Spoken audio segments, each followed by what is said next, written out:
Здравствуйте! Сегодня мы говорим о предвыборной агитации через СМИ, а именно через телевидение и радио, печатные издания и интернет-издания. С нами эксперт по выборам Бакыт Самаков. Здравствуйте!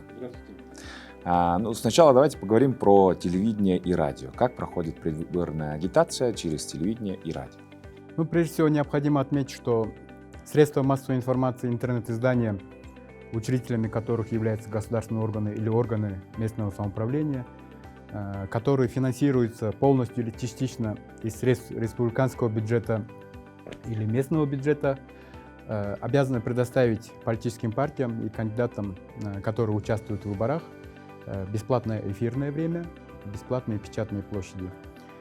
И если остановимся на бесплатном эфирном времени, то, принимая во внимание, что сейчас у нас выборы проходят по смешанной системе, то есть по партийным спискам, а также по пропорциональной системе, то есть голосование за партийные списки, либо и по мажоритарной системе, то есть в одномандатных избирательных округах, данный объем эфирного времени законодательством определен в размере не менее 1 часа на государственных каналах, на каналах государственных телерадиоорганизаций для политических партий, не менее 1 часа.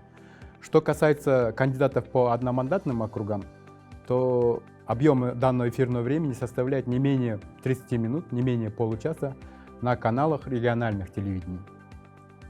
Здесь необходимо отметить, что не менее половины предоставленного бесплатного эфирного времени должно быть произведено в формате теледебатов.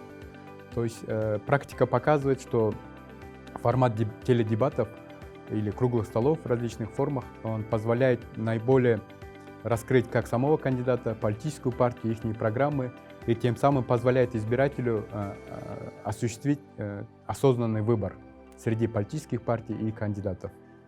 Еще необходимо отметить, что в предоставленных, безвозмездно предоставленном, необходимо отметить, что в данных теледебатах или круглых столах, и когда предоставляется бесплатное эфирное время, кандидат либо политическая партия должны участвовать лично. То есть кандидат по одномандатному округу должен участвовать сам лично, а в случае с политической партией должен участвовать кандидат из списка политической партии, которые участвуют непосредственно в выборах.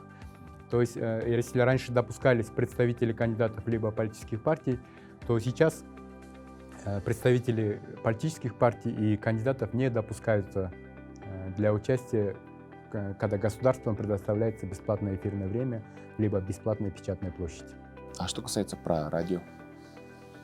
Это все то же самое, да? Да, то же самое.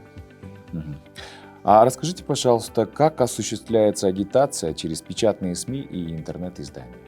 Как я и сказал, те же печатные издания, которые финансируются из средств республиканского или местного бюджетов, являются государственными, также предоставляют безвозмездно предоставляют печатную площадь для политических партий и для кандидатов не менее одной печатной площади формата А4. И также данные печатные площади должны быть предоставлены всем кандидатам на равных условиях, то есть и в тех же объемах, которые предоставляются кому-либо из кандидатов. Здесь необходимо отметить еще одну особенность. Предвыборная агитация, она включает как агитацию за, так и агитацию против. Но при этом кандидаты политические партии не вправе использовать безвозмездно предоставленное эфирное время, либо печатную площадь, использовать в агитации против какой-либо политической партии либо кандидата. Также политическая партия не вправе использовать это эфирное время в целях описания негативных последствий, если будет избрана та или иная политическая партия или кандидат. Также не должна использовать для призывов голосовать против того или иного кандидата. Все, что касается безвозмездно предоставленного эфирного времени, есть такие ограничения. В остальных случаях общие условия агитации позволяют агитировать за или против той или иной политической партии либо кандидата. Спасибо огромное за предоставленную информацию. С нами был эксперт по выборам Бакыт Самаков.